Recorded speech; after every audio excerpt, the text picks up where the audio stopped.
So that victory was enough to lift Spain into second place in Group B behind France. And that of course means Spain meet England at Wembley on Saturday at 3 o'clock. France play Holland later that day. Their match kicks off at Anfield at 6:30 p.m. And England versus Spain in the quarter-final of the European Championship will be live only on the BBC on Grandstand on Saturday, kick-off 3 p.m. Now let's get some reaction to England's astonishing performance at Wembley this evening. What particularly pleased you about England's performance tonight? Well, there was very little that didn't please me, really. I mean, the teamwork, both trying to get the ball back from them, which is not easy to do, and the movement particularly pleased me, of which we've been working on for a while, and, you know, it's stuttered, and we did it sometimes, not so much the other. And I think the second half performance against Scotland give the lads more belief. And I've said for a long while, you know, if we do the things right, we're a bit better than perhaps we think we are. And in saying all that, it doesn't make us a great team. It makes us into the quarterfinals. I'll have perhaps another cup of tea tonight and enjoy the win. And tomorrow we've got to get back to business. You admire Dutch football. Dutch football is respected all over Europe. So what signals does this send out, a great England performance? That doesn't say, you know, as I said, we don't want to get carried away. We've had a good performance, and we've got to say we've done very well, and I'm the first to say well done to the players. But if you know, just when you think you've got things licked in this game, it can smack you in the face. And we don't want to smack in the face from Spain, because they're a good side. They're a very solid side, and Clemente is a good coach. He knows what he's doing. And that's what's important now. Were you nervous about that penalty at all? No, I don't think you can be. I think if you're starting to show nerves and emotion, then the keeper's won half the battle. On my way back, I've decided which side I'm going to put it, and he's went the right way, but thankfully for me, it was tightly tucked in the corner. Do you always do that and make your mind up as you're walking away? Yeah, I do. I've changed my mind on one or two occasions, and I missed one of them by doing that, and swore I'd never do it again, and managed to keep to that side. And as I said, thankfully, it's went in the back of the net. For the tournament, all the talk was about Alan Shearer scoring international goals. You just can't stop now. Well, I've always said I've got faith in my own ability, and thankfully the manager did. And I knew the goals would come, and it's the same old story with a striker, isn't it? You're bound to get barren runs in your career, and certainly I'm no different.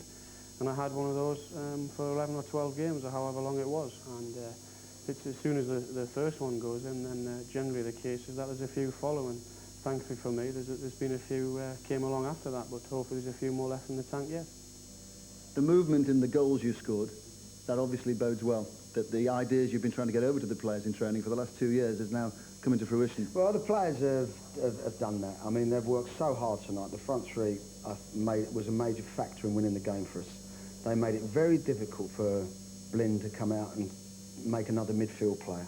And if we hadn't have done that, they'd have tugged us all over the place, and they did it on occasions, but we worked hard and made sure we stuck at what we're doing, and which pleased me no end. Your goal, the header, what do you remember about that? Well, it was meant to go to the near post to Alan, but the boss has said always be alive for that one that's overhit, and I just managed to hold my marker off and just got a good head on it, and just directed it towards goal. Not so much power, but just directing it really, and it was lucky there was no one on the near post.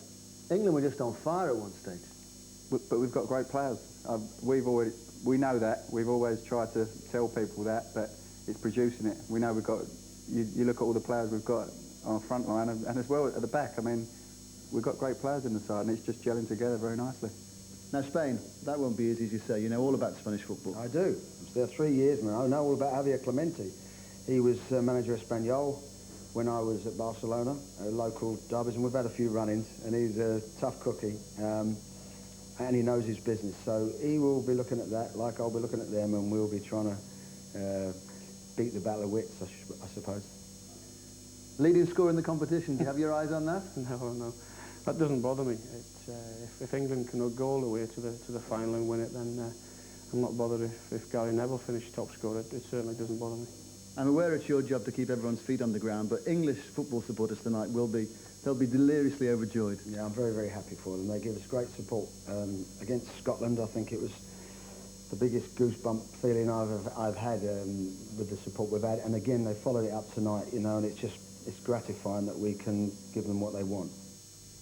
So a pretty satisfied England squad, but disappointment for the Scots.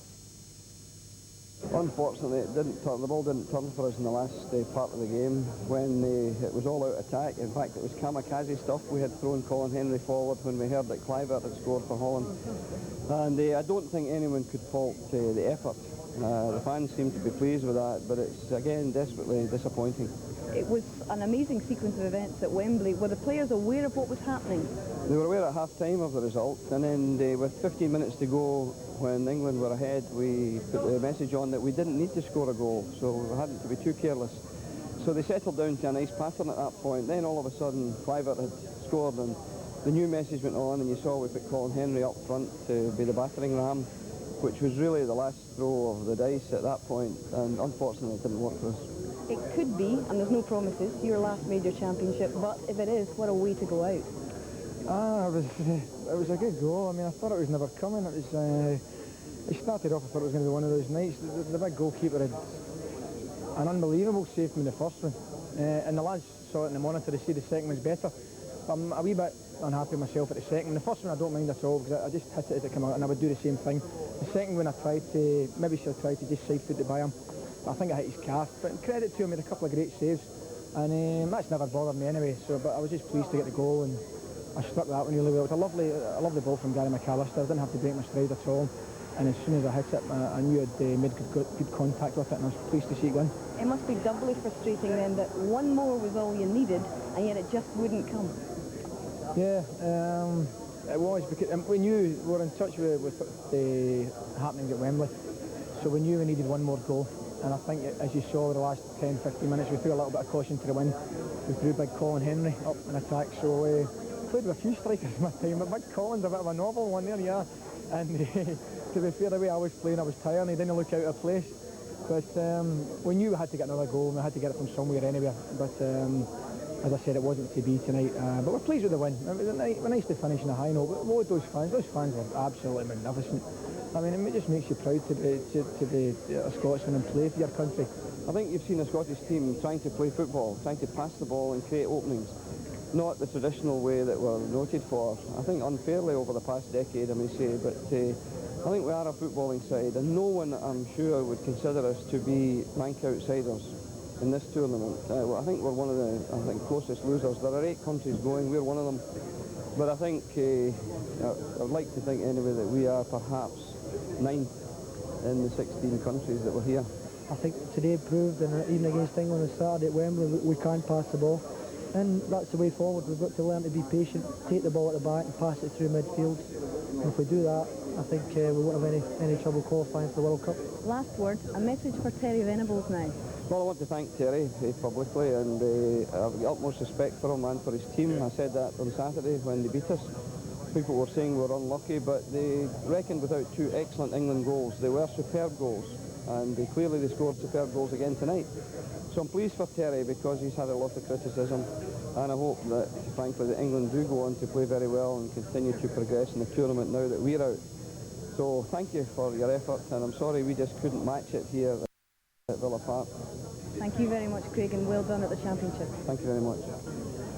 Well, they didn't quite match it, Jimmy, but they didn't do badly. And we'll come to Scotland very shortly. But, Chris, let's start with England. Where did that performance come from? It was sensational, wasn't it? It's probably the best I've seen England play at Wembley for a long, long time. I mean, we're going back quite a few years. It had everything. There was movement.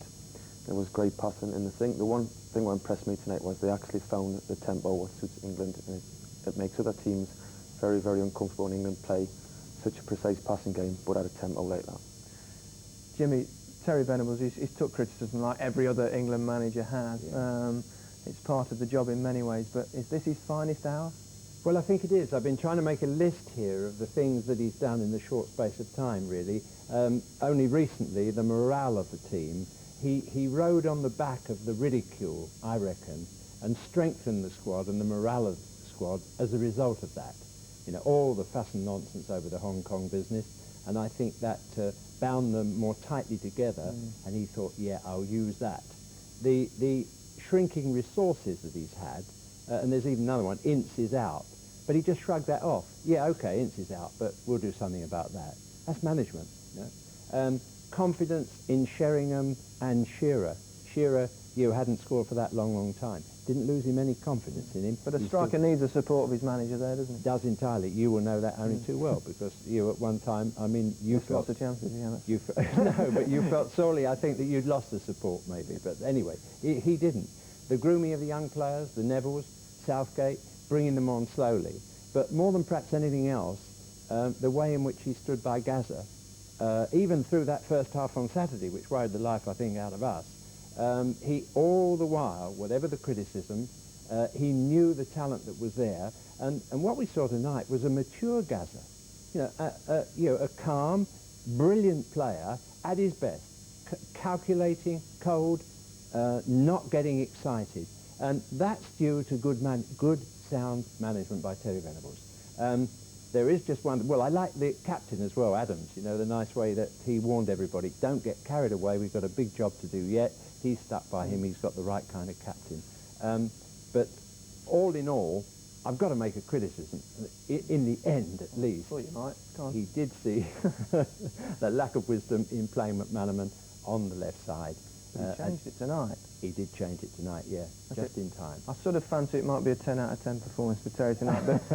but Chris, do you think some of that confidence and the movement in England's performance tonight came from that second half performance against the Scots on Saturday? Yeah, I think they found that the first 20 minutes against Scotland, especially in the second half, they actually found the tempo, as I said earlier. That is how England have got to play. They can pass it. We've got as many fast players as any other country in the world. But when we play at the type of an English game tempo, we're hard to live with. Who did you pick out today, Jimmy? Well, Sheringham, largely in a way because sometimes the public haven't understood what a good player he is. He lacks extreme pace, compared with Ferdinand, who's quick and exciting. Sheringham doesn't do that, but his pace is in his brain. He's a wonderful footballer in his head, apart from having the skills as well. Two-footed skills, as he proved with the pass that he made to set up that first goal for the penalty. Picking up just on the edge of his area, he gets pushed and shoved about, wriggles it out with his right foot, and he is a right-footed player. And just look in a minute at the screwed chip with the left foot, which released McManaman to start all of the excitement and produce the penalty at the end. That's Teddy showing his best. Another bit of class by him. Gaza shows his strength. Similar position to Saturday. I thought Gaza might have gone on his own here. Great ball. And Teddy Sheringham, just great disguise. Lays it on Shearer's path and says, put the net. Something you would have done that. Got it? What, square that pass? Yeah. That's very unlikely and Chris, I think. Terry fainted when he saw him do that. What's he doing, he said. He could score. Passing the ball from the penalty spot, but it was great vision. But Shearer still had to put it away, and it's a great encouragement to Terry Venables, the England squad, surely, that Shearer's found this vein of form. I think that's 4 goals in 3 games. Before the tournament, he was 12-1, I think, to be top scorer. He's probably the favourite now. Yeah, he's got to be. And but what I've been impressed well in is that his actual movement. A lot of people criticise him about he just stood up down the middle and basically wanted to be a target man and run the channels. And you know yourself, it's very difficult to do that in international football. And I think what he's learned in the last few months, by the looks of it, he actually moves, he comes in, and he's a bit like Teddy Sheringham now. He comes off, he tries to link the play. A lot of times tonight, I noticed he was on the right wing, and a few times he was even running back tackling on the edge of the box, I thought. So, to be a good international footballer, I think that's what you've got to do, and I think Alan's definitely blossoming at the minute. Yeah, his all-round game has always been complete. He just really needed a goal to get his confidence going for England, didn't he? Yeah. He scored in every game, and that's great for the country, and I can only see him getting better, and there's no reason why he can't finish top scorer the way he's looking. Every time in front of goal, you think he's going to score. That's right, Jimmy, it's Spain next, the quarter-finals on Saturday. Yes. With the confidence the way it is, we don't want to get too carried away, but we've got to have a good chance. We don't, and for some years now, they've been saying, when you look at the teams beforehand, you say, football's good in Spain, Barcelona, Real Madrid and all that kind of thing, and the Spanish national side is coming on, they've got good young players and they're going to mature. They're everybody's sort of 3rd or 4th favourite, and they've never really lived up to it. And the fear is, of course, this is going to be the competition in which they're going to live up to it, because it's against us. But all that we can ask, I think, is that England is playing a team that it has the opportunity to beat at its best, and playing as England did today, the England team. I think if we play today, that they'd be very much favourites.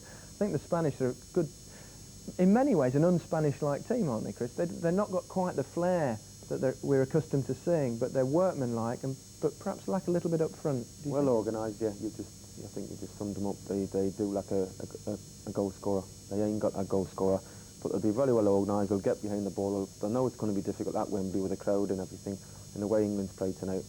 But as you said, the coach is a good coach, and he'll have them organised, and they'll give it the best shot. But you've got to look at England going into the game as favourites. And going back to Gaza there, if he's that mature now, maybe he's got grey hair instead of blonde.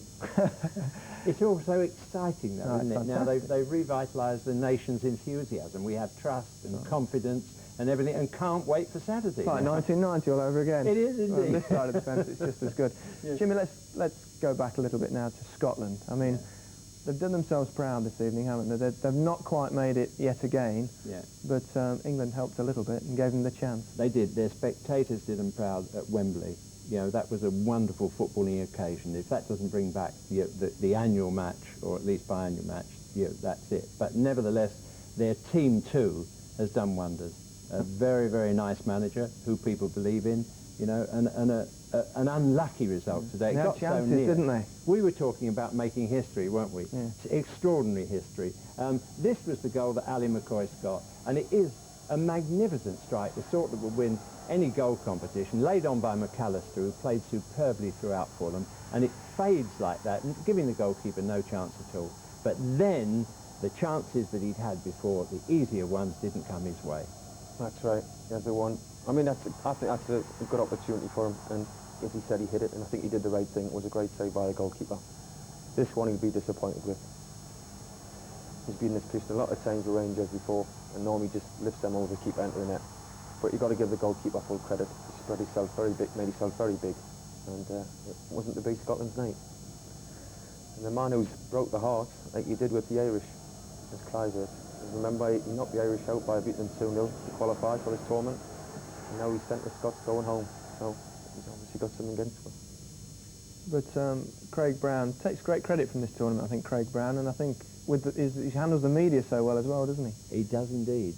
You find yourself warming to him. He doesn't boast. He just tells you the facts as they are.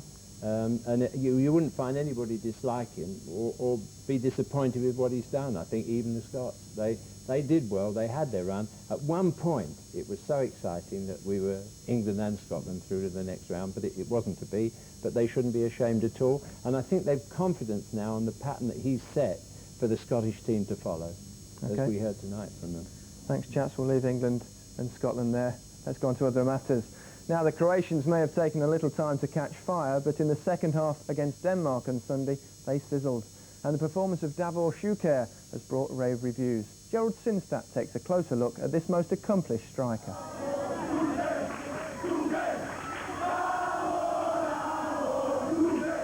In Seville, Davor Suker really was the name on everyone's lips. His shirt will be a prized souvenir. Next season he'll wear the white of Real Madrid. In qualifying for Euro 96, 12 goals made him leading scorer across the competition. And here, in the finals, he made his mark against Denmark first from 12 yards. But that merely lit the blue touch paper.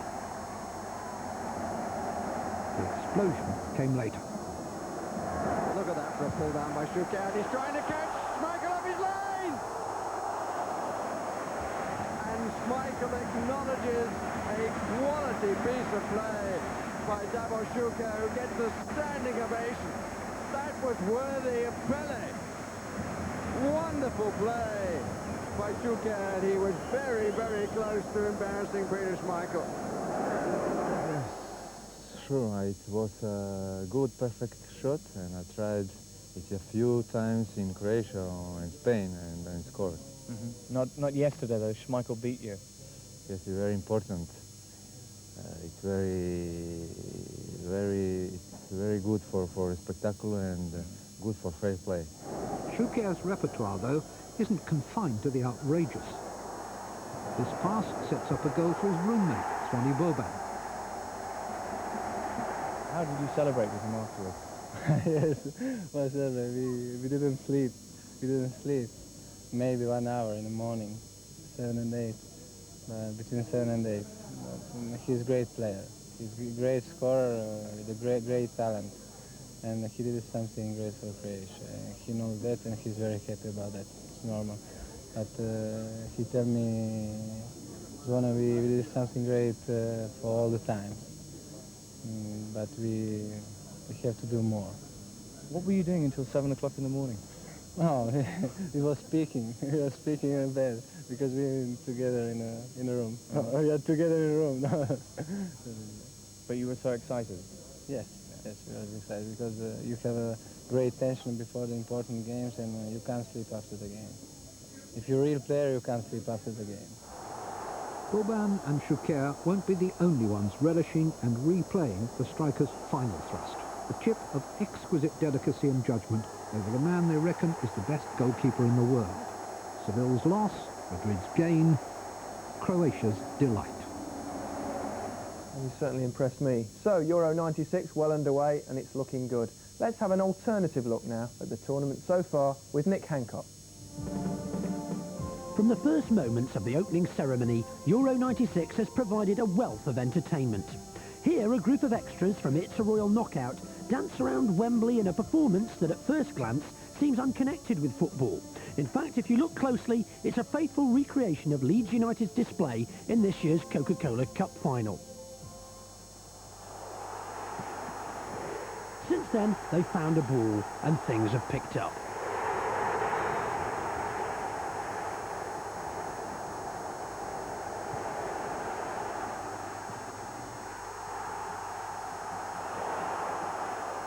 But for every Klinsmann, Kasaragi and Suker, there's an Ivanov. Here he is, the Bulgarian dead ball ace in action. Still, at least he can go back to his modelling career. Henrik Larsson had a good excuse for his miss. Apparently, he had too much phlegm in his mouth. One of the most pleasing aspects of the tournament so far has been the exemplary behaviour of the fans, which has been due in no small part to the new hardline approach of stewards in the grounds. Here they are rushing to discipline an elderly England fan for standing in a gangway. Fancy dress has, to say the least, been bizarre. Unfortunately, these fans were at St James's Park. If they'd been at Molineux, I could have done a Dances with Wolves joke. My favourites, however, have been the Romanian Vera Duckworth fan club. And here's my nomination for Sports Personality of the Year. This has got to be one of the world's least successful attempts to gain entry to a football ground without a ticket. He's not exactly Chris Bonington, is he? The youngest squad in the tournament are the Portuguese. They're not allowed to swap shirts at the end of the game without permission from an adult, and have only taken them off here to prove to their mothers that they've got their vests on. And finally, an explanation for the moving ball penalty incident in the England-Scotland match. Apparently, it was all down to a rogue bunch of Portuguese fans. Anyway, my sympathy wasn't with Gary McAllister, it was with David Seaman.